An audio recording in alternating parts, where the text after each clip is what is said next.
Hello दोस्तों, good morning. कैसे हैं आप सब? उम्मीद करते हैं आप लोग अच्छे होंगे, स्वस्थ होंगे। मैं भोला सर आरसी क्लासेस में एक बार फिर से आप सभी का स्वागत करता हूं। दोस्तों, आज मैं पॉलिटिकल साइंस का वो महत्वपूर्ण क्वेश्चन लेकर के आप लोगों के सामने आया हूं जो आपके एग्जाम के लिए बहुत ही महत्वपूर्ण है। दोस्तों, यदि आपने साल भर किताब का चेहरा तक नहीं देखा है, यदि आपने पढ़ा ही नहीं है कोई चैप्टर, तो भी आप केवल हमारी इस वीडियो को देख ले, आपका एग्जाम में 40 की 40 एमसीक्यू आप टच करके आएंगे। तो दोस्तों, वीडियो के अंत तक बने रहें। और यदि अभी तक आपने मेरा यूट्यूब चैनल को सब्सक्राइब नहीं किया है तो दोस्तों मेरे यूट्यूब चैनल को सब्सक्राइब कर दें और लाइक नहीं किया है तो वीडियो को लाइक भी कर दें। दोस्तों, आप यदि हमारे यूट्यूब चैनल को सब्सक्राइब करते हैं तो दोस्तों होता क्या है कि आपका जो नोटिफिकेशन है, तो वो नोटिफिकेशन में हमारे जो यूट्यूब चैनल में जो भी वीडियो अपलोड किया जाता है आप लोगों के लिए, वो वीडियो आपके नोटिफिकेशन में पहले पहुंचेगा। तो दोस्तों, आप लोग जल्दी से जल्द चैनल को सब्सक्राइब कर दें और लाइक कर दें। तो दोस्तों, चलते हैं पहला क्वेश्चन की ओर।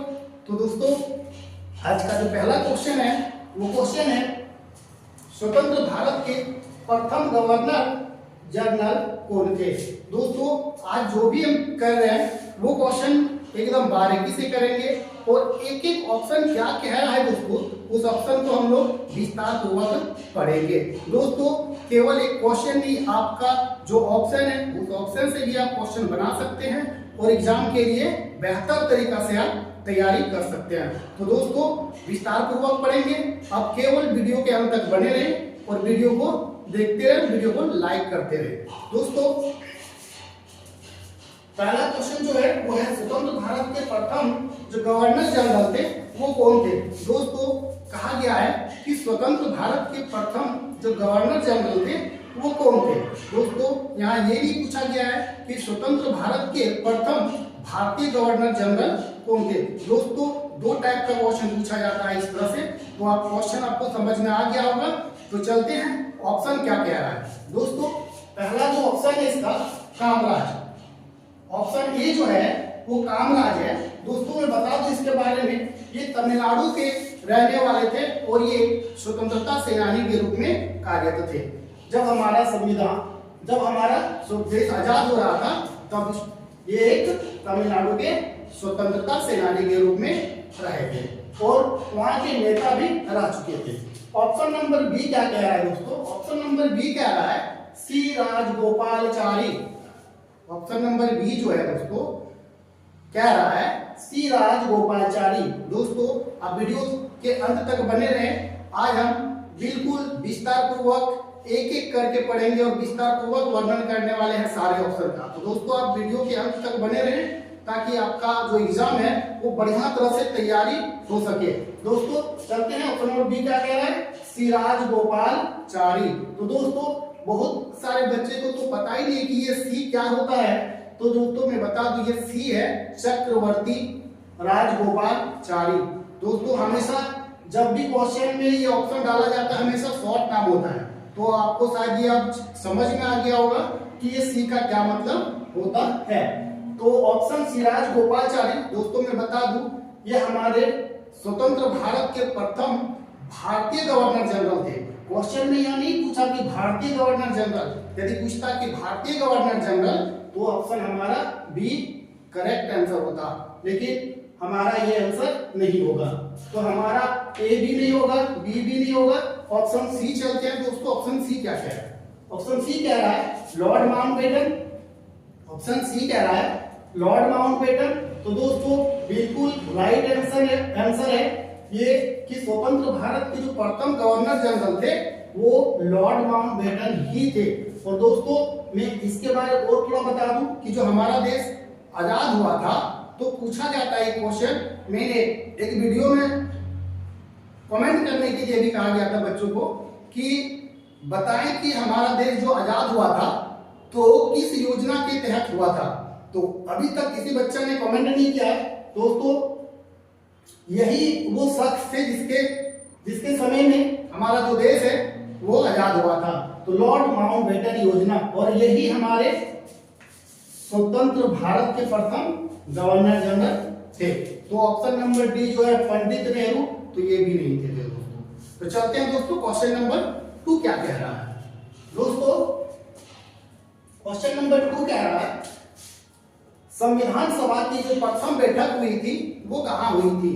दोस्तों क्वेश्चन नंबर 2 कह रहा है कि संविधान सभा की जो प्रथम बैठक हुई थी वो कहाँ हुई थी। तो दोस्तों मैं बता दूं कि संविधान सभा की जो प्रथम बैठक हुई थी वो 9 दिसंबर 1946 को हुई थी और उस सभा का जो अध्यक्ष थे वो डॉक्टर सच्चिदानंद सिन्हा थे, जो केवल 2 दिनों के लिए बनाया गया था, अस्थायी के रूप में उसको अध्यक्ष चुना गया था। तो दोस्तों ऑप्शन क्या कह रहा है, पहला ऑप्शन जो है इसका ऑप्शन है बंबई, दूसरा जो बी नंबर का ऑप्शन है वो है कलकत्ता, और सी का जो ऑप्शन है वो है मद्रास, और डी का जो ऑप्शन है दोस्तों वो है दिल्ली। तो दोस्तों बंबई जो कि उस टाइम पे मुंबई नहीं हुआ करता था, बंबई ही कहा जाता था, कोलकाता भी नहीं था, और सी जो है मद्रास ये भी नहीं। ऑप्शन डी जो आपका है दोस्तों, ऑप्शन डी ये बिल्कुल राइट आंसर है, क्योंकि जो बैठक शुरुआत में हुई 9 को हुई, 11 को हुई, 13 को हुई, वो सारे कहाँ हुआ था दोस्तों, हुआ था नई दिल्ली में। दोस्तों लिखा हुआ नई दिल्ली भी हो सकता है, दिल्ली भी हो सकता है, बट नई दिल्ली रहे तो ज्यादा बेहतर है, तो इसलिए आप नई दिल्ली भी कर सकते हैं। और 9, 11, 13 ये सारे बैठक जो हुई थी वो दिल्ली में ही हुई थी। चलिए दोस्तों देखते हैं क्वेश्चन नंबर 3 क्या कह रहा है। कोई मंत्री जो सांसद नहीं हो तो उसे कितने दिनों के अंदर, कोई मंत्री यदि सांसद नहीं है तो उसे कितने दिनों के अंदर सांसद या विधायिका का पद धारण कर लेनी चाहिए। दोस्तों बहुत सारे ऐसे होते हैं कि राजनीतिक क्षेत्र में किसी को एक सर्वश्रेष्ठ है क्या आता है तो उसको एक मंत्री पद दे दिया जाता है, लेकिन दोस्तों मंत्री पद तभी मिलता है आप यदि सेंट्रल से है, लोकसभा के मंत्री पद में है तो आपको लोकसभा का सदस्यता ग्रहण करना पड़ेगा, और यदि आप विधानसभा क्षेत्र के अंतर्गत किसी मंत्री पद में है तो आपको विधानसभा का सदस्यता ग्रहण करना पड़ेगा। तो दोस्तों पूछा गया है कि कितने समय के अंदर करना पड़ेगा, और नहीं तो उसे मंत्री पद से त्याग पत्र देना पड़ सकता है। तो दोस्तों चलते हैं, ऑप्शन क्या कहता है। ऑप्शन कह रहा है 1 मंथ 1 महीना, ऑप्शन बी कह रहा है 3 महीना यानी 3 महीना, ऑप्शन सी कह रहा है 6 महीना, और ऑप्शन डी कह रहा है 1 वर्ष। तो दोस्तों मैं बताऊं कि जो ऑप्शन सी है 6 मंथ, तो दोस्तों कोई भी सांसद या विधायक किसी मंत्री पद में है और यदि वो विधायक या सांसद का सदस्य नहीं है तो उसे 6 महीना के अंदर अपनी सदस्यता ग्रहण कर लेनी चाहिए। तो ऑप्शन आपका सी करेक्ट आंसर होगा। चलिए दोस्तों क्वेश्चन नंबर 4 करते हैं। संविधान के किस भाग में मौलिक अधिकार का वर्णन किया गया है। दोस्तों वेरी इंपॉर्टेंट क्वेश्चन है, बहुत बार पूछा गया है एग्जाम में। तो संविधान के किस भाग में मौलिक अधिकार का वर्णन किया गया है। चलिए दोस्तों ऑप्शन देखते हैं। ऑप्शन ए कह रहा है भाग 15, ऑप्शन बी कह रहा है भाग 3 यानी 3, ऑप्शन सी कह रहा है भाग 4, और ऑप्शन डी जो है वो कह रहा है भाग 1। तो दोस्तों आपका जो ये ऑप्शन दिया गया है, हर ऑप्शन आपसे कुछ ना कुछ कह रहा है। हर ऑप्शन मतलब प्रत्येक का जो ऑप्शन दिया गया है वो कुछ ना कुछ आपसे कह रहा है, यानी 4 ऑप्शन 4 क्वेश्चन को आप मैनेज कर सकते हैं। कैसे, चलो देखते हैं और सुनते हैं, बताते हैं। पहला जो भाग है वो भाग 15 है। दोस्तों मैं बताऊं कि भाग 15 क्या है, उससे पहले मैं आप लोगों से कह रहा हूं कि वीडियो के अंत तक आप लोग बने रहें, क्योंकि आज बहुत ही जो है वो क्या कह रहा है भाग 4 दोस्तों, भाग 4 जो है आपका नीति निर्देशक सिद्धांत, नीति निर्देशक तत्व सिद्धांत बोल सकते हैं दोस्तों, जिसका वर्णन किया गया है। और वो 36 से 51 जो अनुच्छेद है ये भाग 4 में नीति निर्देशक सिद्धांत के अंतर्गत रखा गया है। जो दोस्तों मैं बता दूं कि ये नीति निर्देशक सिद्धांत जो है वो हमारे देश का नहीं था, इसे आयरलैंड से लाया गया था, वहां के आइडिया से लिया गया था। उसी प्रकार मौलिक अधिकार भी हमारा नहीं था, वो अमेरिका के संविधान से लिया गया था। तो हमारे जो संविधान है बहुत सारे देशों के जो आइडिया जो है वो लेकर के हमारे संविधान आज इतना विशाल बनाया गया है। भाग 1 कहता है दोस्तों कि जो हमारे देश होगा वो राज्यों का संघ होगा, मतलब राज्य मिलाकर के एक देश का निर्माण किया जाएगा। तो दोस्तों ये 4 ऑप्शन आपसे बहुत कुछ कह गया, तो आप केवल वीडियो को ध्यान से देखें और सुने। और दोस्तों यदि वीडियो देख करके आप अभी तक देख रहे हैं लेकिन चैनल को सब्सक्राइब नहीं किए हैं दोस्तों, तो कृपया करके आप चैनल को सब्सक्राइब कर दें दोस्तों। इतनी विस्तार पूर्वक बताने के बाद भी आपका एक सब्सक्राइबर ही मेरे लिए एक वरदान साबित होगा, तो आप लोग कृपया सब्सक्राइब कर दें दोस्तों। आपके एक सब्सक्राइब के लिए ही इतनी मेहनत करके आप एक वीडियो तैयार करते हैं दोस्तों। तो चलो देखते हैं क्वेश्चन नंबर 5। तो वीडियो को सब्सक्राइब जरूर कर दें दोस्तों। चुनाव आयोग में कुल कितने सदस्य होते हैं? चुनाव आयोग में कुल कितने सदस्य होते हैं दोस्तों? चुनाव आयोग जो भारत की एक बहुत बड़ी आयोग है, जो क्या करता है, पूरे देश में चुनाव कराने का कार्य करता है।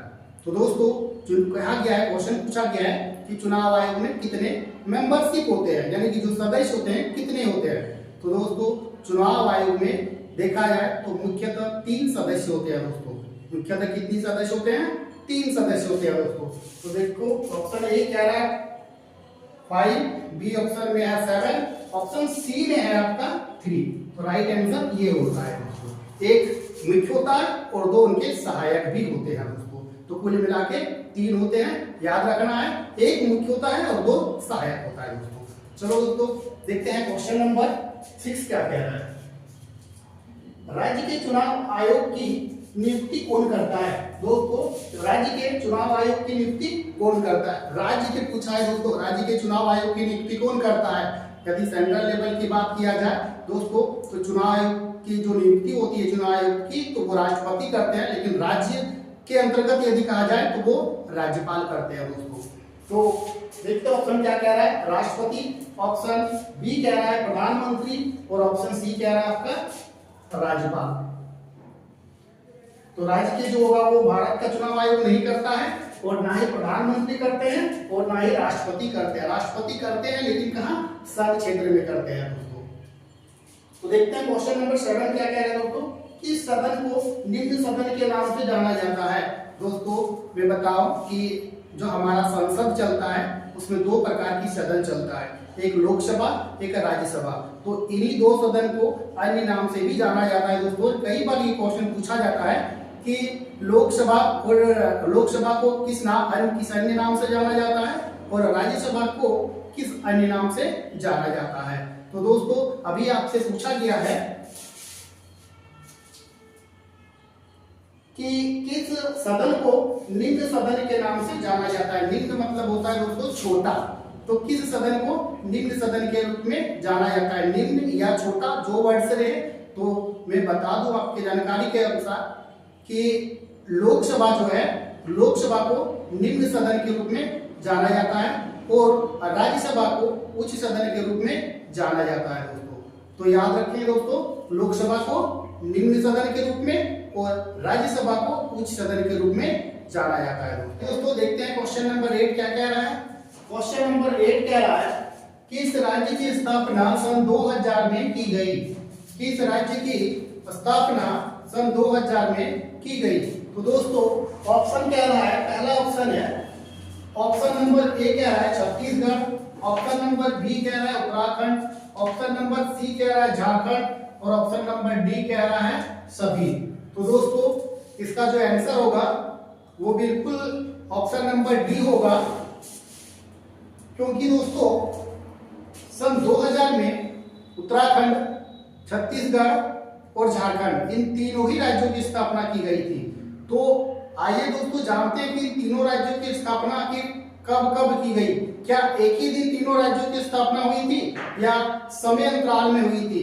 तो दोस्तों मैं बता दूं कि छत्तीसगढ़ राज्य की जो स्थापना हुई थी वो 1 नवंबर 2000 में हुई थी और उत्तराखंड राज्य की जो स्थापना हुई थी वो 9 नवंबर 2000 को हुई थी और झारखंड राज्य का तो आप लोगों को पता ही होगा दोस्तों 15 नवंबर 2000।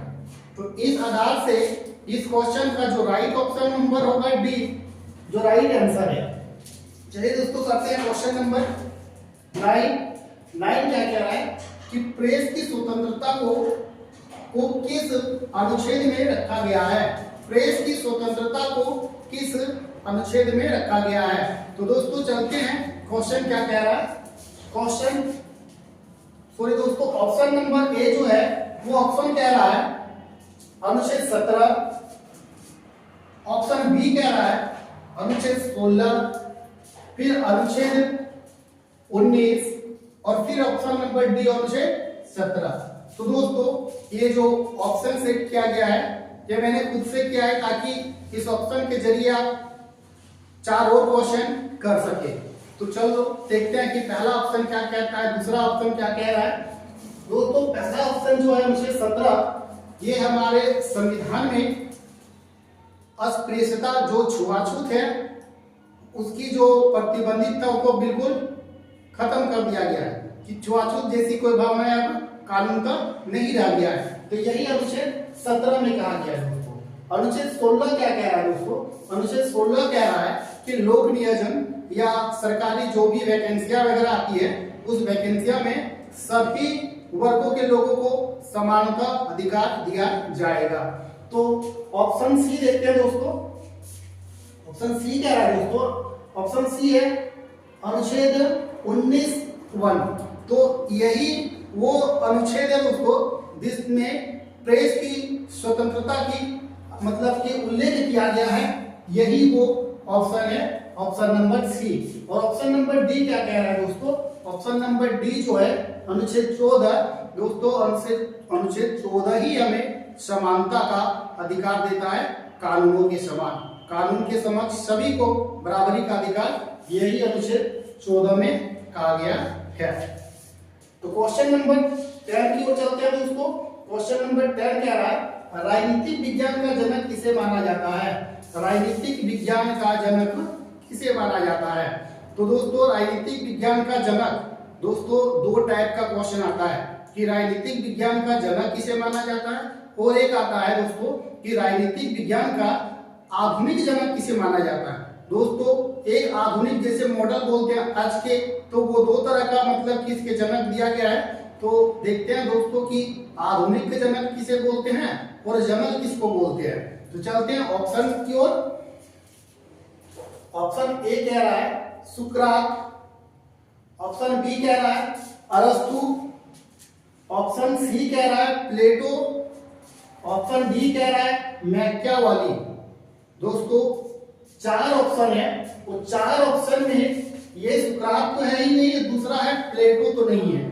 अब ये 2 तो राजनीतिक जन्मदाता है, ये 2 जो है अरस्तु ऑप्शन नंबर जो बी है और ऑप्शन नंबर डी जो मैकियावेली, ये आपका राजनीतिक का जन्मदाता तो है, लेकिन इनमें से भी एक केवल जनक के रूप में माना जाता है, एक आधुनिक जनक के रूप में माना जाता है। तो हमारा यहाँ जो क्वेश्चन है वो है राजनीतिक विज्ञान का जनक किसे माना जाता है। तो दोस्तों जब जनक की बात आए तो अरस्तु, और आधुनिक यदि आधुनिक की बात की कि आधुनिक जनक किसे माना जाता है तो दोस्तों हम ऑप्शन नंबर बी की ओर चलेंगे। यदि आधुनिक पूछा जाए तभी दोस्तों ऐसा करें, और नहीं तो ऑप्शन नंबर बी अरस्तु की ओर जाए। चलिए दोस्तों देखते हैं क्वेश्चन नंबर 11 क्या कहता है। क्वेश्चन नंबर 11 कह रहा है जब हम स्वयं पर शासन करना सीखते हैं तभी स्वराज है, यह कथन किसने कहा था।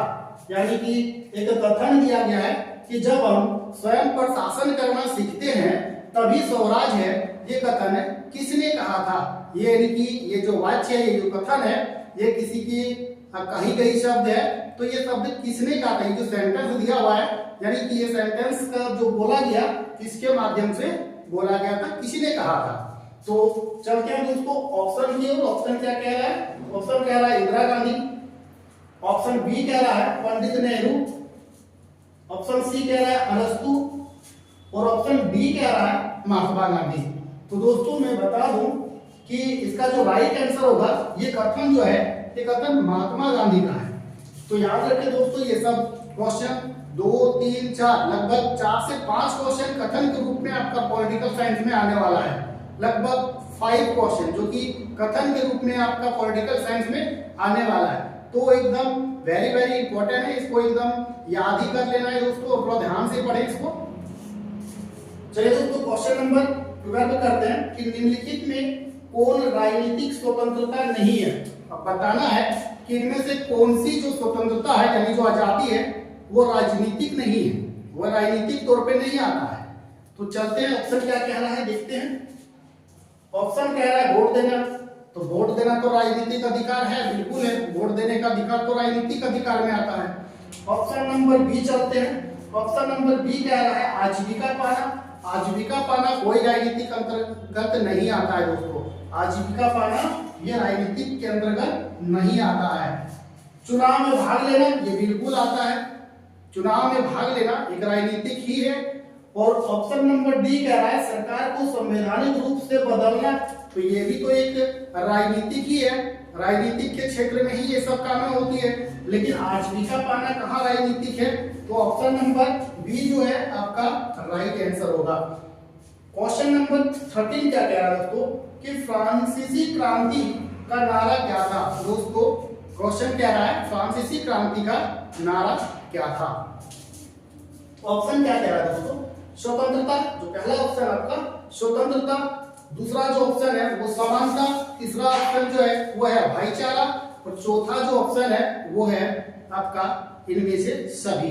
तो दोस्तों बताना है कि इनमें से कौन सा सही आंसर है, या सभी है, स्वतंत्रता है, समानता है या भाईचारा है।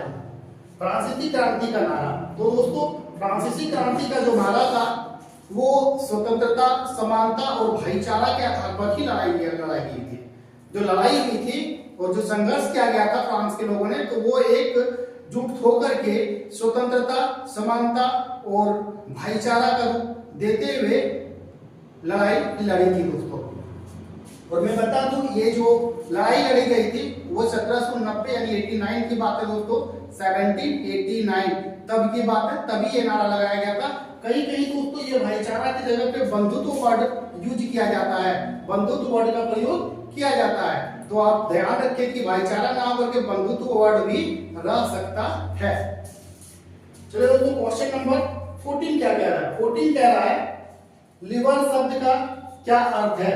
लिबर शब्द का क्या अर्थ है दोस्तों, लिबर शब्द का क्या अर्थ है बताना है दोस्तों। यदि आप लोग अभी तक चैनल को सब्सक्राइब नहीं किए हैं तो चैनल को सब्सक्राइब कर दे और वीडियो को लाइक भी कर दे दोस्तों। चलिए देखते हैं लिबर शब्द का क्या अर्थ है। पहला जो ऑप्शन है वो है बंधनों की कमी, दूसरा जो ऑप्शन है वो बंधनों का अस्तित्व, सी नंबर ऑप्शन कह रहा है सभी प्रकार के बंधनों का अभाव, और डी नंबर ऑप्शन कह रहा है इनमें से कोई नहीं। तो बताना है दोस्तों कि लिबर शब्द का क्या अर्थ है। तो सबसे पहले आपको लिबर शब्द को जानना पड़ेगा। लिबर शब्द जो है, लिबर का अर्थ ही होता है स्वतंत्रता। लिबर का अर्थ ही होता है स्वतंत्रता, आजादी, यानी किसी प्रकार का कोई बंधन नहीं होनी चाहिए, यानी बंधनों का अभाव यानी कमी, यानी बंधन नहीं होनी चाहिए दोस्तों। तो लिबर शब्द का सही अर्थ क्या निकला कि बंधनों का कमी होनी चाहिए, किसी प्रकार की कोई बंधन का अस्तित्व नहीं होनी चाहिए, सभी प्रकार के बंधन का अभाव, सभी प्रकार। दोस्तों यहाँ पे एक थोड़ा सा फंसाने वाला ऑप्शन डाला गया है कि सभी प्रकार के बंधनों का अभाव। दोस्तों आजादी तो है लेकिन सभी प्रकार की आजादी नहीं होती है दोस्तों। क्वेश्चन नंबर 15 की ओर। क्वेश्चन नंबर 15 क्या कह रहा है। क्वेश्चन नंबर 15 कह रहा है किसने कहा कि समानता द्वार से प्रवेश करती है तो स्वतंत्रता खिड़की से उड़ जाती है। किसने कहा, ये कथन किसका है कि समानता यदि द्वार से प्रवेश करती है तो स्वतंत्रता खिड़की से उड़ जाती है। ये कथन है दोस्तों, और बताना ये कथन किसने कहा है। चलिए देखते हैं ऑप्शन क्या कह रहा है। ऑप्शन नंबर ए कह रहा है Lord Acton, option number B कह रहा है अरस्तु, और ऑप्शन नंबर सी कह रहा है हिटलर, और डी कह रहा है लेनिन। ये चार ऑप्शन है दोस्तों। इन चारों में से जो ये कथन है आपका लॉर्ड एक्टन। लॉर्ड एक्टन ने ही ये कहा था कि समानता यदि द्वार से प्रवेश करता है तो स्वतंत्रता खिड़की से उड़ जाती है। तो चलिए देखते हैं क्वेश्चन नंबर 16 क्या कह रहा है। संयुक्त राष्ट्र संघ द्वारा मानवाधिकार की घोषणा कब की गई। वेरी वेरी इंपॉर्टेंट क्वेश्चन दोस्तों। संयुक्त राष्ट्र संघ द्वारा मानव अधिकार की घोषणा कब की गई थी।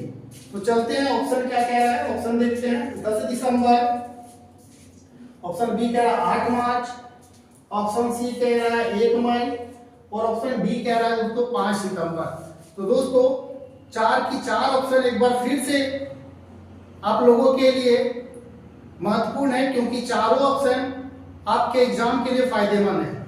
चलिए देखते हैं 4 ऑप्शन क्या कह रहा है।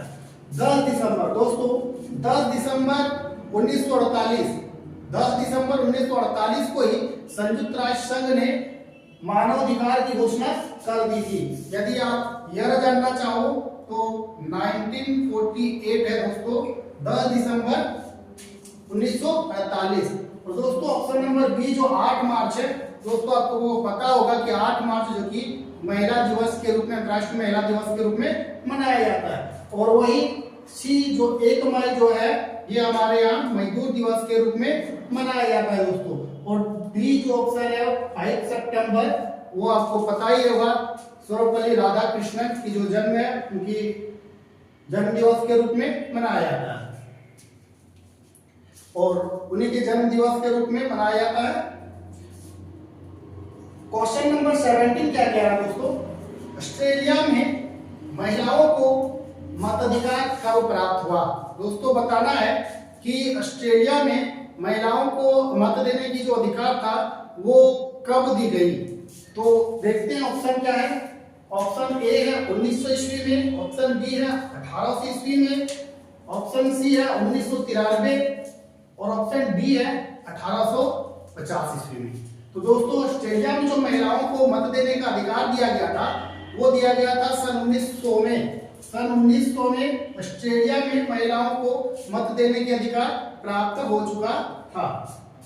क्वेश्चन नंबर 18 क्या कह रहा है।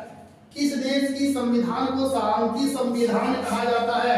किस देश की संविधान को शांति संविधान कहा जाता है। दोस्तों बड़ा सुंदर सा और प्यारा सा क्वेश्चन है। किस देश की संविधान को शांति संविधान यानी शांति के रूप में जाना जाता है, शांति का प्रतीक के रूप में जाना जाता है। तो ऑप्शन देखते हैं दोस्तों, ऑप्शन क्या है। ऑप्शन ए है भारत, ऑप्शन बी जो है वो है अमेरिका और ऑप्शन सी जो है वो है जापान और ऑप्शन डी जो है वो है रूस। तो दोस्तों बताना है इनमें से कौन सा देश है जिस देश की संविधान को शांति का प्रतीक यानी शांति संविधान के रूप में जाना जाता है। तो दोस्तों इसका जो राइट आंसर होगा वो होगा option number C, Japan. Japan की जो संविधान है वो संविधान शांति के प्रतीक के रूप में जाना जाता है। तो चलिए देखते हैं क्वेश्चन अगला। अगला क्वेश्चन क्या है। किस देश में रक्त के नियम के आधार पर नागरिकता मिलती है। दोस्तों हमारे यहाँ तो आप कुछ ही दिन यानी कुछ साल बिताने के बाद नागरिकता हासिल कर सकते हैं, लेकिन ऐसा भी देश है जहाँ रक्त के आधार पर नागरिकता मिलती है। तो दोस्तों देखते हैं ऑप्शन क्या कह रहा है। Option A Bharat. भारत में रक्त के आधार पर नागरिकता नहीं, यहाँ पे समय के आधार पर भी नागरिकता मिल जाती है। ऑप्शन बी कह रहा है फ्रांस, ऑप्शन सी कह रहा है रूस, ऑप्शन डी कह रहा है जापान। तो दोस्तों फ्रांस ही एक ऐसा देश है जहाँ पे रक्त के नियम के आधार पर नागरिकता मिलती है दोस्तों। तो क्वेश्चन नंबर 20 क्या कह रहा है दोस्तों। किस क्रांति ने राष्ट्रवाद की भावना को प्रेरित किया। दोस्तों बताना है कि किस क्रांति ने देश में राष्ट्रवाद की भावना को प्रेरित करता है, मतलब कौन सी ऐसी क्रांति था जिसमें राष्ट्रवाद की भावना को प्रेरित करता है, जन्म देती है। तो वो क्रांति कौन सी था पूछ रहा है। ऑप्शन ए है फ्रांसीसी क्रांति, ऑप्शन नंबर बी जो है वो है रूसी क्रांति और ऑप्शन नंबर सी जो है वो है चीनी क्रांति और ऑप्शन डी जो है वो है इनमें से कोई नहीं। तो क्या कोई भी क्रांति ऐसा नहीं था जिस क्रांति से राष्ट्रवाद की भावना उत्पन्न हुआ हो।